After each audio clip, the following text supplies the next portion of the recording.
We have taken a review of last 3 years traffic related cases, both with respect to number of accidents which are reported, number of people we have lost in accidents, number of people who have succumbed to injuries.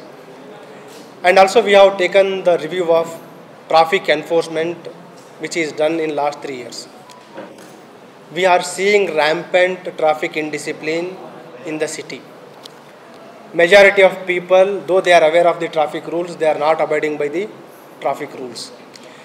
In this background, though we have seen some positive changes in the numbers, when we look the number of accidents reported in 2024, number of people who have succumbed to injuries, number of people who have suffered injuries in road accidents, though the numbers are slightly better with respect to the numbers which were reported in 2023. But still, we want to reduce the number of accidents significantly in the year 2025. In this background, we have already launched a special drive of traffic enforcement. In the beginning, we have taken 3 subjects. One is vehicle driving by minors less than 18 years. Second one is signal jumping, and third one is drunken driving. In last 1 week, we have detained 154 vehicles which were driven by minors. More than 100 signal jumping cases are booked. Nearly 40 cases of drunken driving cases are booked in just 1 week. This shows how much is the traffic indiscipline in the city. This drive will be continued. I request sincerely all the citizens to abide by the traffic rules. It is in the interest of you and it is in the interest of your near and dear ones. Or else we will be forced to take strict enforcement against traffic rule violators. Last 3 years, ಏನು ನಮ್ಮ ಸಂಚಾರ related ಕೇಸಸ್ಗಳಿದೆ, number of cases reported, ಮಾರಣಾಂತಿಕ ಅಪಘಾತಗಳು ಮತ್ತು ನಾನ್ fatal accidents, ಅವುಗಳ ಒಂದು ವಿಮರ್ಶೆ ಮಾಡಿದ್ದೀವಿ 22, 23, 24. ವಿಮರ್ಶೆ ಮಾಡಿದಾಗ 22, 23 ನಾವು ಅಂಕಿಅಂಶಗಳನ್ನು ಕಂಪೇರ್ ಮಾಡಿದಾಗ 24ರಲ್ಲಿ ಪ್ರತಿ ವರ್ಷ ನಾವು ನೋಡಿದಾಗ ನಂಬರ್ ಆಫ್ ವೆಹಿಕಲ್ಸ್ ಇನ್ಕ್ರೀಸ್ ಆಗುತ್ತೆ, number of new license holders ಜಾಸ್ತಿ ಆಗುತ್ತೆ. ಸೊ ನಂಬರ್ ಆಫ್ ಆಕ್ಸಿಡೆಂಟ್ಸ್ ಎಲ್ಲ ಕಡೆ ಒಂದು ಕ್ರಮೇಣವಾಗಿ ಪ್ರತಿ ವರ್ಷಕ್ಕಿಂತ ವರ್ಷಕ್ಕೆ ಜಾಸ್ತಿ ಆಗ್ತಾಯಿದೆ. ಬಟ್ ಅದಕ್ಕೆ ಎಲ್ಲೋ ಒಂದು ಕಡೆ ನಾವು ಒಂದು ಕಡಿವಾಣ ಹಾಕಲಿಕ್ಕೆ ಯಶಸ್ವಿಯಾಗಿದ್ದೀವಿ ಅಂತ ನಾನು ಹೇಳಲಿಕ್ಕೆ ಸಂತೋಷ ಪಡ್ತೀನಿ. ಯಾವ ರೀತಿ ಅಂತಂದರೆ, when we compare 23 figures to 24, we are able to stagnate, ಅದನ್ನು ಹೆಚ್ಚಿಗೆ ಆಗಲಿಕ್ಕೆ ಬಿಟ್ಟಿಲ್ಲ. ಮತ್ತು ಸ್ವಲ್ಪ ಮಟ್ಟಿಗೆ ಒಂದು 5 to 10% ಅಷ್ಟು ಕಡಿಮೆ ಮಾಡಲಿಕ್ಕೆ ನಾವು ಯಶಸ್ವಿಯಾಗಿದ್ದೀವಿ. ಅಪಘಾತಗಳಲ್ಲಿ ಗಾಯಗೊಂಡಿರುವ ಮತ್ತು ಮರಣ ಹೊಂದಿರುವವರ ಸಂಖ್ಯೆಯನ್ನು ನೋಡಿದಾಗ ಕಡಿಮೆ ಮಾಡಲಿಕ್ಕೆ ಯಶಸ್ವಿಯಾಗಿದ್ದೀವಿ. ಅದನ್ನು ನಾವು ಇನ್ನಷ್ಟು ಸಮರ್ಪಕವಾಗಿ, ಇನ್ನಷ್ಟು ಪರಿಣಾಮಕಾರಿಯಾಗಿ ಈ ವರ್ಷ 2025ರಲ್ಲಿ ಕಡಿಮೆ ಮಾಡಬೇಕು ಅಂತ ನಾವು ಪಣ ತೊಟ್ಟಿದ್ದೀವಿ. ಆ ಒಂದು ಹಿನ್ನೆಲೆಯಲ್ಲಿ ಈಗಾಗಲೇ ನಾನು ಅಧಿಕಾರಿಯವ್ರ ಜೊತೆ, ಸಿಬ್ಬಂದಿಯವ್ರ ಜೊತೆ ಒಂದು ಸಭೆಯನ್ನು ಕೂಡ ಮಾಡಿದ್ದೀವಿ. ಮತ್ತು ಒಂದು ಈ ರೀತಿ ಇದ್ದಾಗ ಇನ್ನೊಂದೇನಾಗಿದೆ, ಇಲ್ಲಿ ಕಲಬುರಗಿ ನಗರದಲ್ಲಿ ಈ ರೋಡ್ ಸಂಚಾರ ನಿಯಮಗಳ ಫಾಲೋ ಏನು ಅದರ ಉಲ್ಲಂಘನೆ ಇದೆ ತುಂಬ ಜಾಸ್ತಿ ಇದೆ, ಇಂಡಿಸಿಪ್ಲಿನ್. ಅದರಲ್ಲಿ ಮೈನರ್ಸ್ಗಳಿಗೆ ವಾಹನ ಕೊಡುವಂಥದ್ದು, ಡ್ರಂಕನ್ ಡ್ರೈವಿಂಗ್ ಇರ್ಬೋದು, ಅದಲ್ಲದೆ ಸಿಗ್ನಲ್ ಜಂಪಿಂಗ್ ಆಗ್ಬೋದು, ಟ್ರಿಪಲ್ ರೈಡಿಂಗ್ ಆಗ್ಬೋದು, ಮತ್ತು ಆಟೋ ಚಾಲಕರ ಒಂದು ಇಂಡಿಸಿಪ್ಲಿನ್. ಸೊ ಎಲ್ಲವನ್ನು ನಾವು ಪರಿಗಣನೆಗೆ ತೆಗೆದುಕೊಂಡು ಹಂತ ಹಂತವಾಗಿ ನಾವು ಕ್ರಮ ಕೈಗೊಳ್ಳಲಿಕ್ಕೆ ಈಗ ಆಲ್ರೆಡಿ ರೂಪುರೇಷೆಗಳನ್ನು ನಾವು ಹಾಕ್ಕೊಂಡಿದ್ದೀವಿ. ಅದರ ಒಂದು ಆರಂಭದ ಒಂದು ಕಾರ್ಯ 3 ಉಲ್ಲಂಘನೆಗಳನ್ನು ನಾವು ತೆಗೆದುಕೊಂಡಿದ್ದೀವಿ ಈಗ. ಅದರಲ್ಲಿ ಒಂದು, ಈ ಮೈನರ್ಸ್ಗಳಿಗೆ ವಾಹನಗಳನ್ನು ನೀಡುವಂಥದ್ದು, ಸಿಗ್ನಲ್ ಜಂಪಿಂಗ್ ಮತ್ತು ಡ್ರಂಕನ್ ಡ್ರೈವಿಂಗ್.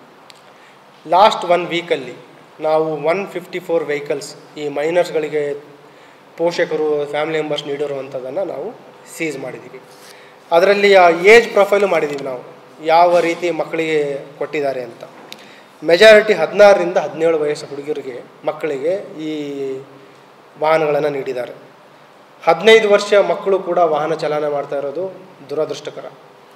ಈ 154ರಲ್ಲಿ 11 ಜನ 15 ಇಯರ್ಸ್ ಇದ್ದಾರೆ ಅಥವಾ 15ಕ್ಕಿಂತ ಕಡಿಮೆ ಇದ್ದವರು ಇದ್ದಾರೆ. 16 ವರ್ಷದವರು 27 ಜನ ಇದ್ದಾರೆ. 17 ವರ್ಷದವರು 109 ಜನ ಇದ್ದಾರೆ. 18 ವರ್ಷದವರು 7 ಜನ ಇದ್ದಾರೆ. ಸೊ ಇವತ್ತು ಅವರಿಗೆಲ್ಲ ಕರೆಸಿ ಒಂದು ವೇಳೆ ಸಂಚಾರ ನಿಯಮದ ಅವರಿಗೆ ಅರಿವಿಲ್ಲ ಅಂತಂದರೂ ಅವ್ರ ಮುಖಾಂತರ ಎಲ್ಲರಿಗೂ ಒಂದು ಸಂದೇಶ ನೀಡಲಿಕ್ಕೆ ಅವರನ್ನು ನಾವು ಈ ಮೈನರ್ಸ್ ಡ್ರೈವಿಂಗ್ ಏನಿದೆ ಅದರ ವಿರುದ್ಧ ಒಂದು ನಮ್ಮ ಕಾರ್ಯಕ್ಕೆ ಅವರನ್ನು ಕೂಡ ನಾವು ಈ ರಾಯಭಾರಿಗಳ ಥರ ಅವೇರ್ನೆಸ್ ಕ್ರಿಯೇಟ್ ಮಾಡಲಿಕ್ಕೆ ಯಾವ ರೀತಿ ಕಾನೂನು ತುಂಬ ಸ್ಟ್ರಿಂಜೆಂಟ್ ಇದೆ ಅನ್ನೋದ್ರ ಬಗ್ಗೆ ಅವೇರ್ನೆಸ್ ಮಾಡಲಿಕ್ಕೆ ಕೂಡ ಅವರನ್ನು ಬಳಸಲಿಕ್ಕೆ ಒಂದು ಪ್ಲ್ಯಾನ್ ಮಾಡಿದ್ದೀವಿ. ಕಾನೂನು ಯಾವ ರೀತಿ ಇದೆ ಅಂತಂದರೆ ಈ 199A ಮೋಟ್ರ್ ವೆಹಿಕಲ್ ಆ್ಯಕ್ಟಲ್ಲಿ ಒಂದು ವೇಳೆ ತಾವು ಅಪ್ರಾಪ್ತ ವಯಸ್ಸರಿಗೆ ವಾಹನವನ್ನು ಚಾಲನೆ ಮಾಡಲಿಕ್ಕೆ ನೀಡಿದರೆ ಯಾರು ವಾಹನ ಚಾಲನೆ ಮಾಡಲಿಕ್ಕೆ ನೀಡ್ತಾರೆ ಅವ್ರ ಮೇಲೆ 3 ವರ್ಷದಷ್ಟು ಶಿಕ್ಷೆ ಆಗುವಂಥ ಕಾನೂನಿದೆ ಮತ್ತು 25,000ವರೆಗೂ ದಂಡ ವಿಧಿಸುವಂಥ ನಿಯಮ ಇದೆ. Up to 3 years or 25,000 rupees fine. ಮತ್ತು ಯಾರು ವಾಹನ ಚಾಲನೆ ಮಾಡ್ತಾರೆ ಅವರಿಗೆ ಲೈಸೆನ್ಸ್ ಯಾರಿರಲ್ಲ ಅವರಿಗೆ 3 monthsವರೆಗೂ ಮತ್ತು 5,000ವರೆಗೂ ದಂಡ ಹಾಕ್ಬೋದು. ಇದಲ್ಲದೆ ಯಾರು ವಯಸ್ಕರಿದ್ದಾರೆ more than 18 years without license ಅವರಿಗೂ ಕೂಡ ತಾವು ವಾಹನ ನೀಡಿದರೆ ಅವ್ರ ಮೇಲೂ ಕೂಡ ನಾವು ಯಾರು ವಾಹನ ನೀಡ್ತಾರೆ ವಿತೌಟ್ ಲೈಸೆನ್ಸ್ ಇರಲಾರ್ದವರಿಗೆ ವಾಹನ ನೀಡಿದರೆ ಅವ್ರ ಮೇಲೂ ಕೂಡ ನಾವು ದಂಡ ವಿಧಿಸ್ಬೋದು. ಅಪ್ ಟು 5,000 ಮತ್ತು 3 monthsವರೆಗೂ ಸಜೆನೂ ಕೂಡ ಆಗುವಂಥ ಕಾನೂನಿದೆ. ಸೊ ಹಾಗಾಗಿ ಈ ಒಂದು ಕಳೆದ ಒಂದು ವೀಕಲ್ಲಿ 154 ಈ ಮೈನರ್ಸ್ಗಳಿಗೆ ವಾಹನ ನೀಡಿರುವಂಥದ್ದು ವೆಹಿಕಲ್ಸ್ಗಳನ್ನು ಸೀಸ್ ಮಾಡಿದ್ವಿ. ನಿಯರ್ಲಿ 100+ ಸಿಗ್ನಲ್ ಜಂಪಿಂಗ್ ಕೇಸ್ಗಳನ್ನು ಹಾಕಿದ್ದೀವಿ.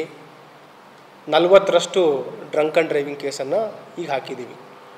ಮತ್ತು ಏನು ಸಂಚಾರಿ ಸಿಬ್ಬಂದಿ ಇದ್ದಾರೆ ಅವರ ಸಂಖ್ಯೆ ಮತ್ತು ಇಲ್ಲೇನು ತೊಂದರೆ ಇದೆ ಸಮಸ್ಯೆ ಇದೆ ಅದಕ್ಕೆ ತಕ್ಕಂತೆ ಪರಿಣಾಮಕಾರಿ ಅದು ಫೀಲ್ ಆಗಲ್ಲ ಅಂಥೇಳಿ ನಾವು ಲಾ ಆ್ಯಂಡ್ ಆರ್ಡರ್ ಸಿಬ್ಬಂದಿ ಅಧಿಕಾರಿಗಳನ್ನು ನಾವು ಕೆಲವು ಸಮಯದ ಮಟ್ಟಕ್ಕೆ ದಿನದಲ್ಲಿ ಅವರಿಗೂ ಕೂಡ ನಾವು ಬಳಸ್ತಾ ಇದ್ದೀವಿ ಈ ಎನ್ಫೋರ್ಸ್ಮೆಂಟಿಗೆ.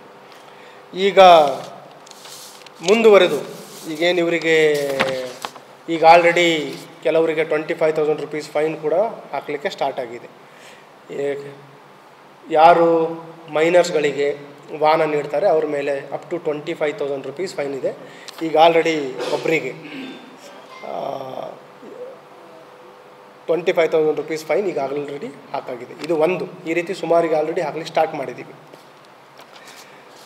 ಹಾಗಾಗಿ ತಮ್ಮ ಮಾಧ್ಯಮದವರ ಮುಖಾಂತರ ವಿನಂತಿ ಏನಂತಂದರೆ ಎಲ್ಲ ಸಾರ್ವಜನಿಕರು ತಮ್ಮ ಸುರಕ್ಷತೆಗಾಗಿ ತಮ್ಮ ಮಕ್ಕಳ ಒಂದು ಸುರಕ್ಷತೆಗಾಗಿ ಸಂಚಾರಿ ನಿಯಮ ಪಾಲನೆ ಮಾಡಿ ಅವರಿಗೆ ಯಾರು ಅಪ್ರಾಪ್ತರಿದ್ದಾರೆ ಅವರಿಗೆ ವಾಹನಗಳನ್ನು ನೀಡಬೇಡಿ ಮತ್ತು ಅವರಿಗೆ ಪರ್ಯಾಯ ವ್ಯವಸ್ಥೆಯನ್ನು ಮಾಡಿ ಸ್ಕೂಲು ಕಾಲೇಜ್ಗಳಿಗೆ ಪಿಕಪ್ ಮತ್ತು ಡ್ರಾಪ್ ವ್ಯವಸ್ಥೆ ಮಾಡಿ, ಇಲ್ಲಾಂದರೆ ಸೈಕಲನ್ನು ಕೊಡಿಸಿ ಅಥವಾ ನೀವು ಹೋಗಿ ಡ್ರಾಪ್ ಮಾಡಿ ನೀವು ಹೋಗಿ ಪಿಕಪ್ ಮಾಡಬಹುದು.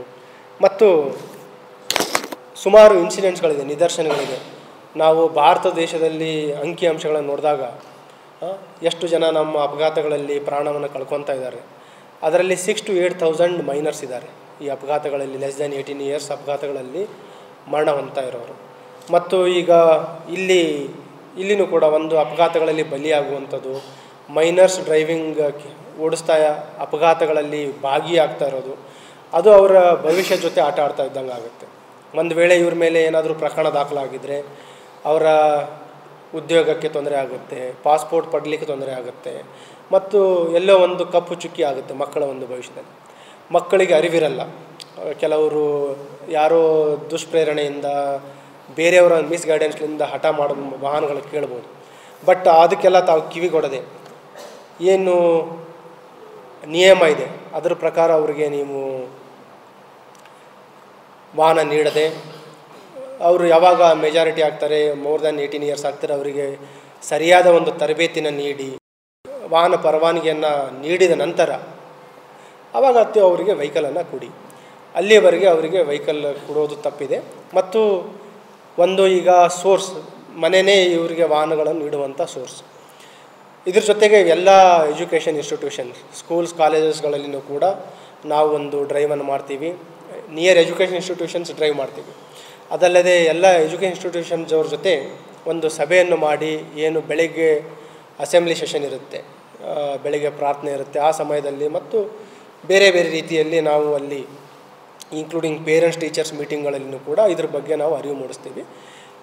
ವಿದ್ಯಾಸಂಸ್ಥೆಗಳು, ಪೋಷಕರು ಮತ್ತು ಸಾರ್ವಜನಿಕರು ಆರಕ್ಷಕರ ಜೊತೆ ಏನಾದರೂ ಸಮರ್ಪಕವಾಗಿ ಕೈ ಜೋಡಿಸಿದ್ರೆ ಇದು ಒಂದು ಪರಿಣಾಮಕಾರಿಯಾಗಿ ನಾವು ಇದರ ಒಂದು ವೈಲೇಷನ್ಸ್ಗಳನ್ನು ನಾವು ಕಡಿಮೆ ಮಾಡಲಿಕ್ಕೆ ಸಾಧ್ಯ ಆಗುತ್ತೆ.